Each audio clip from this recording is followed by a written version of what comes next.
Hello and welcome back again. We are on this topic of radiographic testing right now, and by now we have already learned most of the things about this particular topic as to how the image is formed, what kind of X-ray films are used, what are those parameters of the films and the source which control the image quality. And we have also seen how exactly the image is formed. Okay. And then in the previous lecture we discussed about the exposure also as to how the film is exposed, how it is loaded into the exposure chamber, and how the exposure time is decided for a particular material. Okay.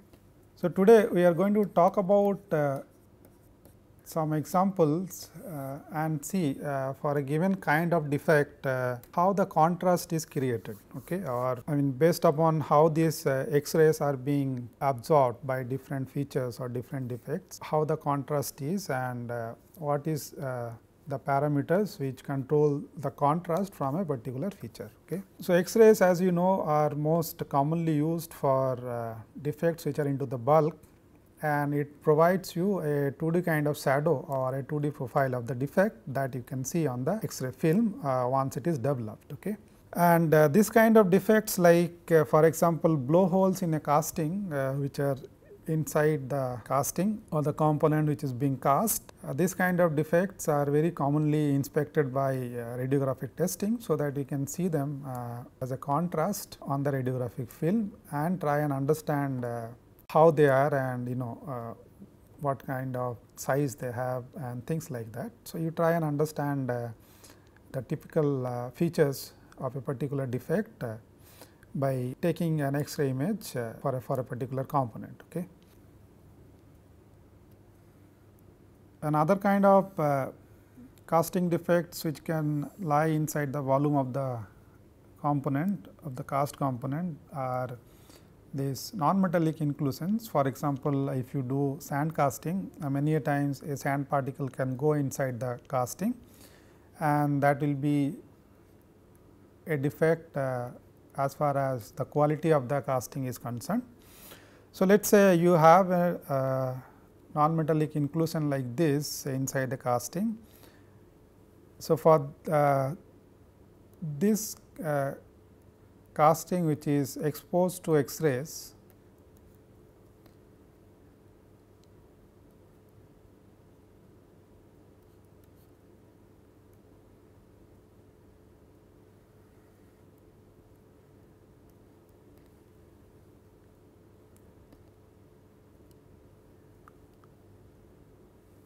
in order to identify the defects. When it is exposed to X-rays, the X-rays will go through the material and finally, they will encounter the defect. Okay. So, they will also have to pass through this particular defect. Okay. And on the other hand, where there is no defect, they will simply go through the material. Okay. So, you can expect two different intensities coming out, one from the parent material itself, let us say that is I1, and the other from the defect which is I2. Okay. And for the sake of understanding it, let us give a size to this defect. Let us say it has a particular size. Let us say it has a thickness or a diameter of t, and the sample thickness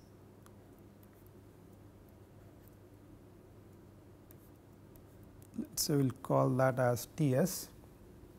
Okay. So, this for this particular scenario, let us see how will be the contrast generated, and the contrast that you see on the X-ray film image, it will depend on what parameters.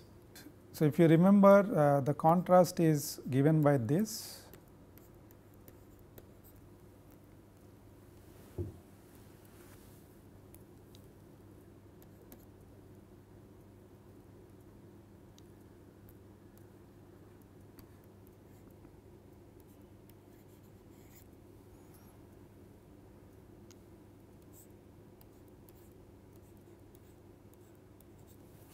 Okay, so, you want to understand that this contrast how it will be for a scenario like this. So, this I 1 which is the intensity coming out from the parent material, this is the radiation intensity I naught.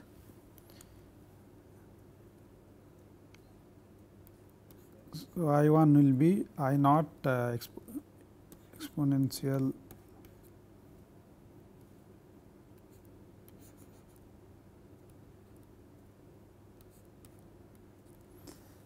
where mu s is the absorption coefficient for the sample, and I 2 which is the intensity coming out from the defect which is an inclusion in this case.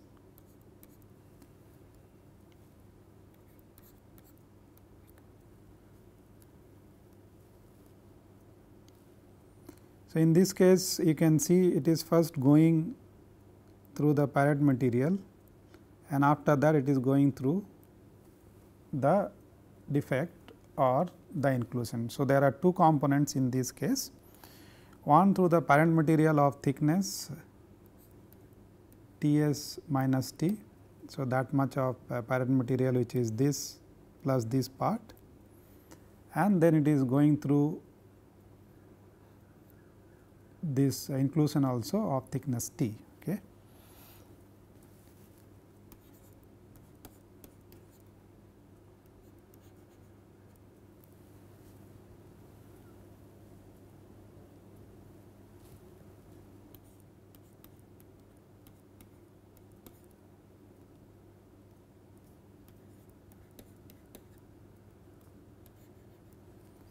So, for the inclusion, let us say the absorption coefficient is mu I.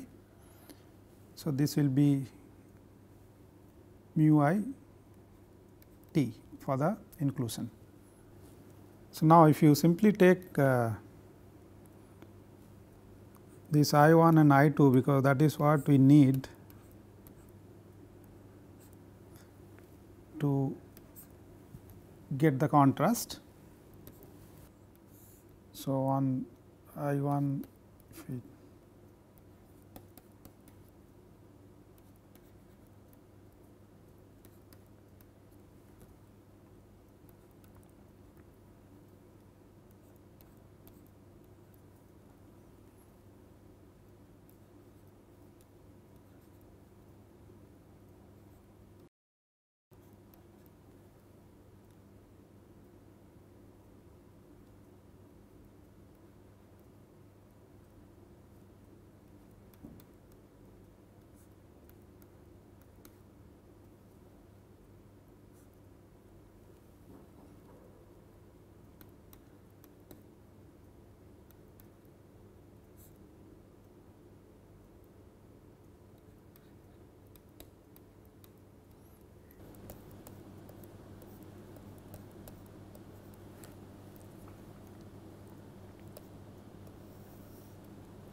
So, this will give you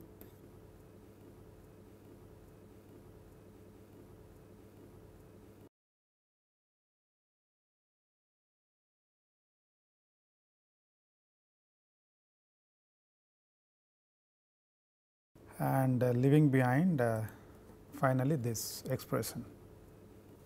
Okay, so you can see here that this I1 by I2, it is primarily the difference between the absorption abilities of the material and the defect and the thickness of the defect.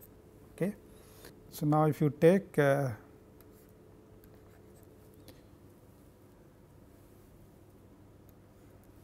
this ln I1 by I2, then it simply becomes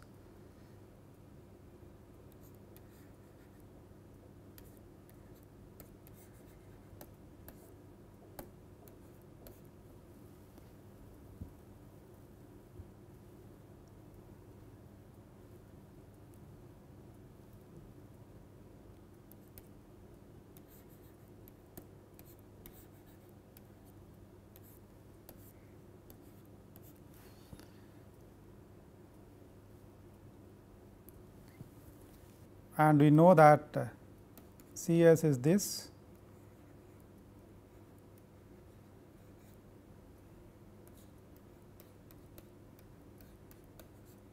So, if you convert this in terms of ln, it will be this is the factor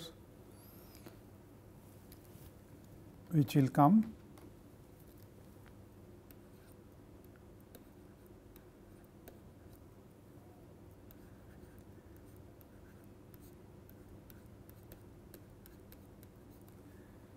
and we have already derived ln I1 by I2 is this. So, the contrast from an inclusion will be equal to this.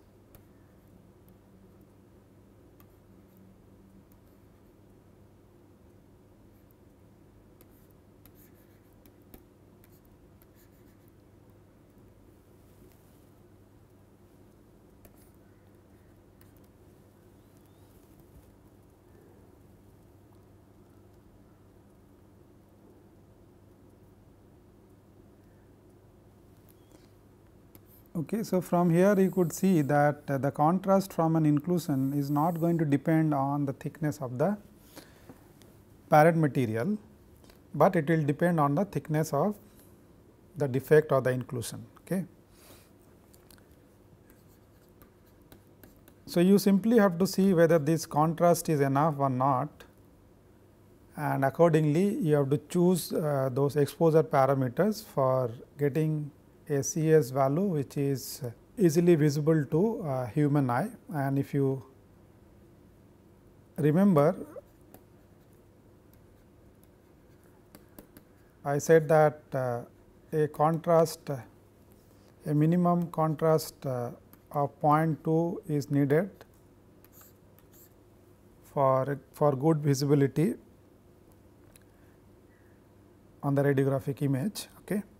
So, in this case you simply have to see that for a given condition, whether this I1 by I2, which is basically this difference of the absorption abilities of the inclusion and the parent material, whether that is giving you a value which is more than 0.2 or not. Okay.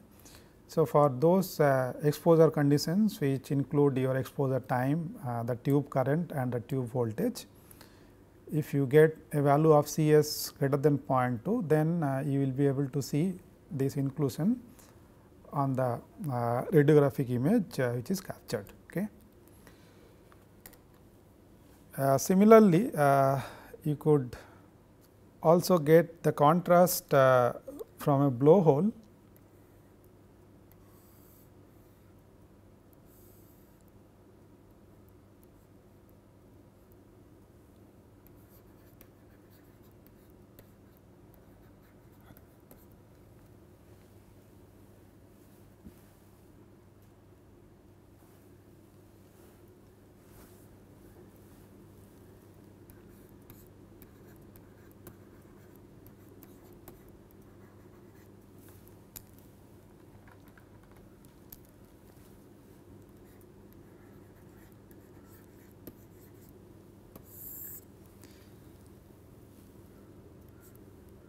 So, here again we will follow a similar approach. Let this be the sample thickness, and this is the size of the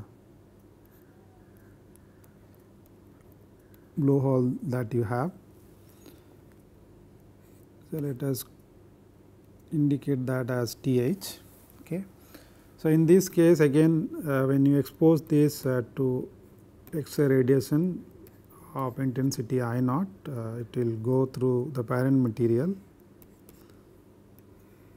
like this, one only through the material, and in the other case it will encounter this blowhole also. Okay. So, in this case now if you see these intensities, let us say we call this as the parent material and for the hole IH. So, IM is straightforward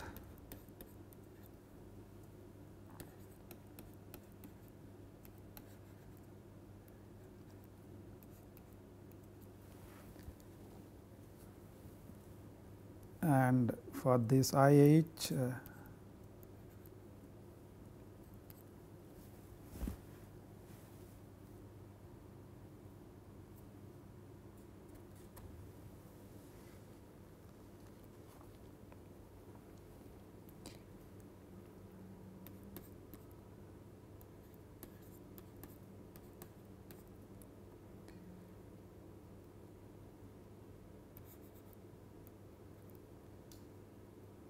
so, in this case it is going through the parent material only, but a thickness which is lower by the thickness of the blowhole, okay, as you could see from this diagram.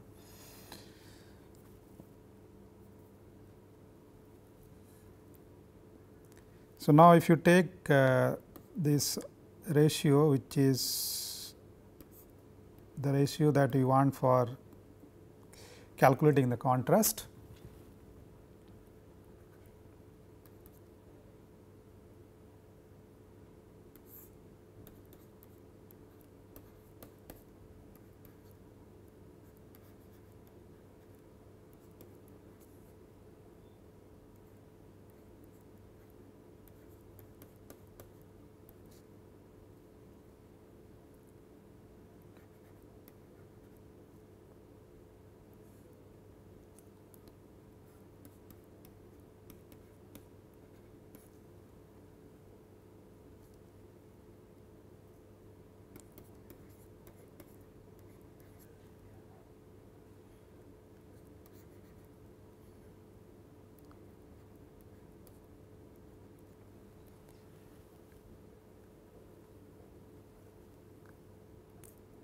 So, in this case ln Im by IH will be simply minus mu m Tm. Okay.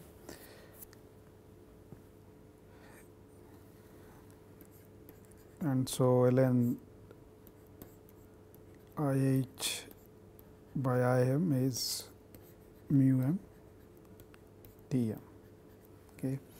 So, the contrast from the blowhole in this case is again the same equation here.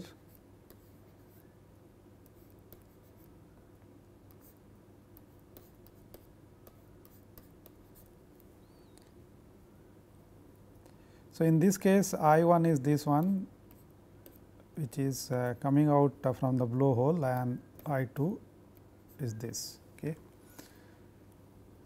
So, if you replace this over here, the contrast from the blowhole becomes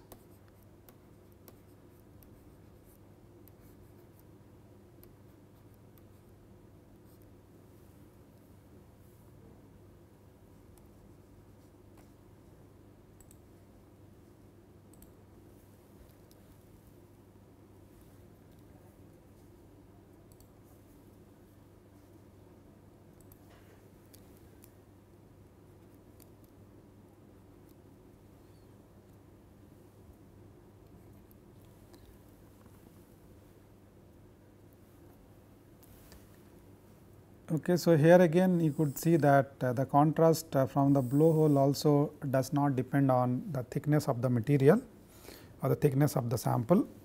It rather depends on the thickness of the blowhole or the defect. Right. So, this is how in this case you can calculate the contrast from the blowhole if you know the size of the blowhole.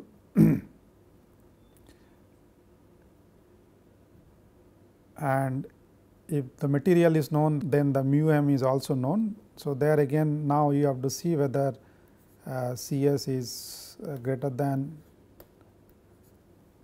equal to 0.2 or not. So, when you get a value of C s based upon this blowhole will be clearly visible on the radiographic image for the parameters which are used to capture that particular image. We can take an example to see this. Let us say this is aluminum.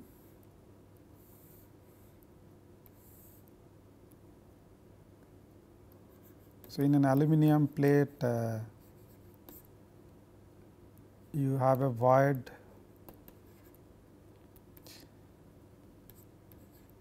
which is 0.2 centimeter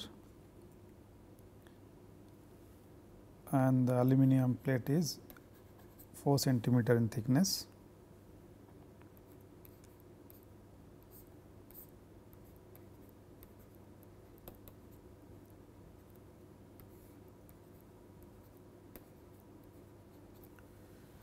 Okay, and we already derived what will be the contrast for this.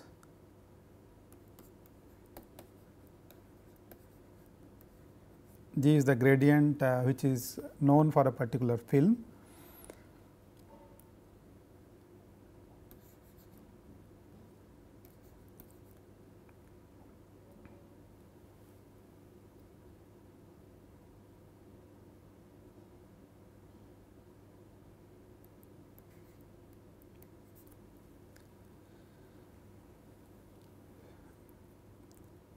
Okay, so now let us say you are using a tube voltage of 120 kV. So, the question here is whether this blowhole will be clearly visible on the radiographic image or not at a tube voltage of 120 kilovolt. Okay. So, for that you simply have to see at 120 kV what is mu IL, and you put the value of mu IL over here for a known G, and then see whether C s is more than 0.2 or not. Okay. So, tables are actually available for the mass absorption coefficient rather than the linear absorption coefficient. So, for different voltages the mass absorption coefficient for a particular material can be obtained from this kind of available data. So, for aluminum let us say if it is at 120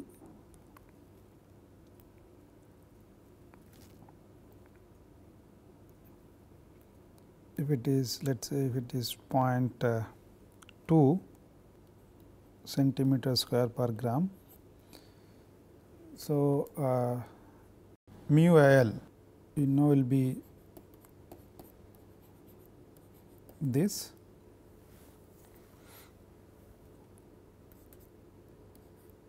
For aluminum the density is 2.7 gram per cc into 0.2 centimeter square per gram. This will give you something around 0.54 centimeter inverse. And now, if you put this value over here, let us say we consider G equals to 5. So, your contrast for this will be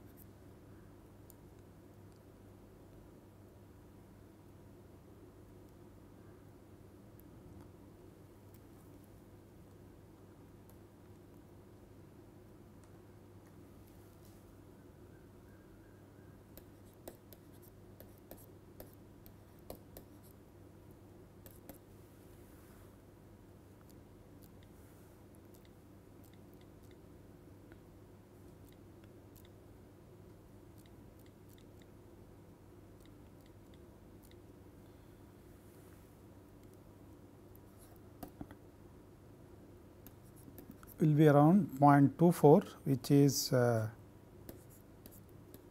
greater than 0.2. Okay. So, for a voltage of 120 kV, if you expose this sample, this blowhole that you have, it will be clearly visible because the contrast is greater than 0.2. Okay. So, this was an example how you get the contrast from different kinds of defects at a particular exposure condition. Okay. And with this we come to the end of this lecture also. So, I will stop here today. I will see you next time. Thank you.